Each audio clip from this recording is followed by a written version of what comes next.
Hi everyone, it's Miss Naima again. So welcome back to another video for your class key text this term from the chapter book of The Secret Diary of Dane Pinney. So let's read together again. So we are on page 32 and on day 5 in Dane's diary. I have the job, I have the job. The letter arrived by third post. What does third post mean? Let's have a read.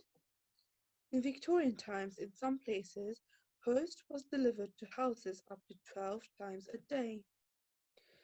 It was addressed to Mrs. Berry, of course. I can't read proper, and you can't very well address a letter to a pigeon, even if I had told anyone about Plum, which I haven't.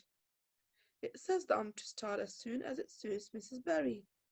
I got on with all my usual chores, but I couldn't wait to tell Plum when I finally went up to my bed.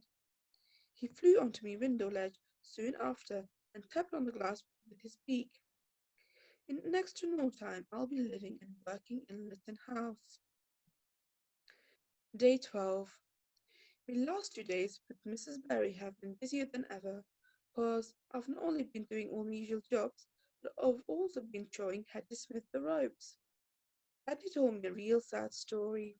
She's an orphan and says she went to work for a butcher's wife when she was just 11, and that butcher's wife turned out to be a real cruel mistress. She beat Hetty plenty just because she could. Hetty reckons it was because the butcher used to beat her, but she liked to be able to take it out on someone else. Now, on someone else, what does that mean? Some servants were badly treated, often by masters and mistresses who were only slightly above them in social class.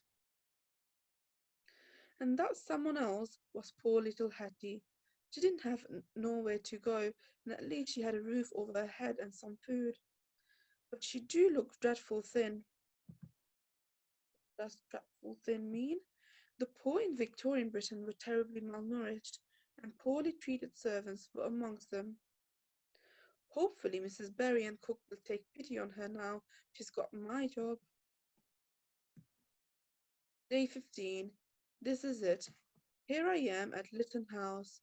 Plums is here too, of course, or how else would I be writing this? From now on he's taking up residence, a toff's worth for a place where you live, on the window ledge of the knee room. What does a toff mean?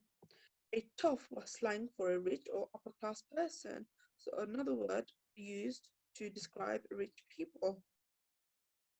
He followed me all the way here. He did, keeping an eye from the sky. I'll be sleeping up in the attic along with the other servants. So, number 31. In the early 19th century, servants often used to sleep crammed in the basement kitchen or rooms of it. Attic rooms were added later. I've got the smallest room in the house, and it has a tiny round window. I share with a girl called Minnie. She's younger than me, but she's taller, and she's the scullery maid, which is the lowest of the low. There ain't no one in the house with a more lowly position than what she's got. So what does a scullery maid mean? A scullery maid's job was to clean up in the kitchen.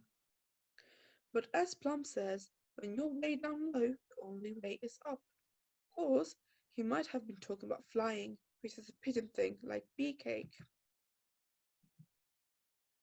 I have been giving me uniform and strict instructions to look after it good and proper.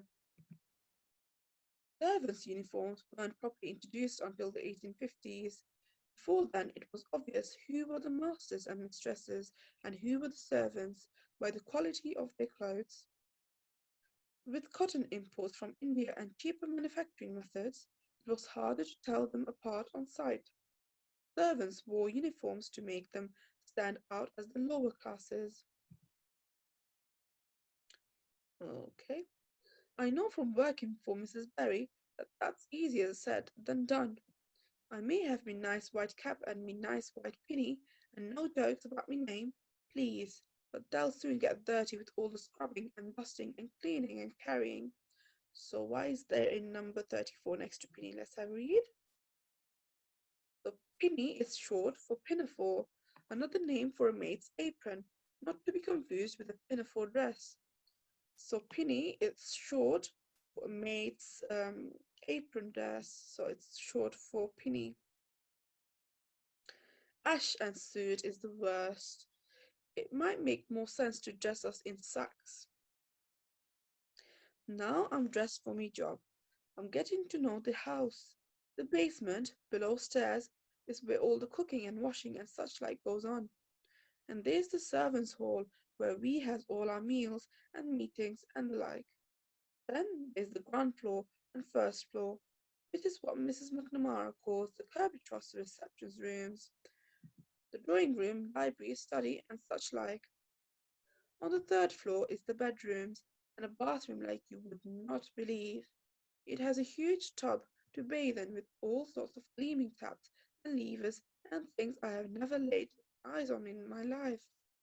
I thought Mrs. Barry's bath was something. You should see this contraption.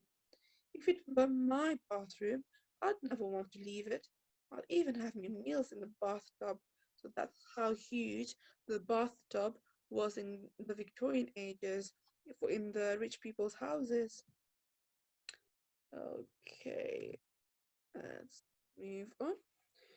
Okay, we have finished reading for this session. So what I want you to do now is answer these two questions for me.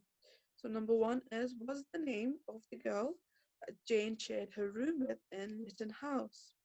You will find your answer to that question on page 36. And number two is, what happens at the basement in Lytton House? And your answer for that question you will find on page 39. Pause the video, jot down your questions, and rewind the video to go back to the pages that we've just read to look for your relevant pages that you need to answer your questions. Please remember to put your answers on Tapestry so I can have a look through of how well you've read the class text with me. Thank you very much for listening today. I hope you enjoyed that. Bye.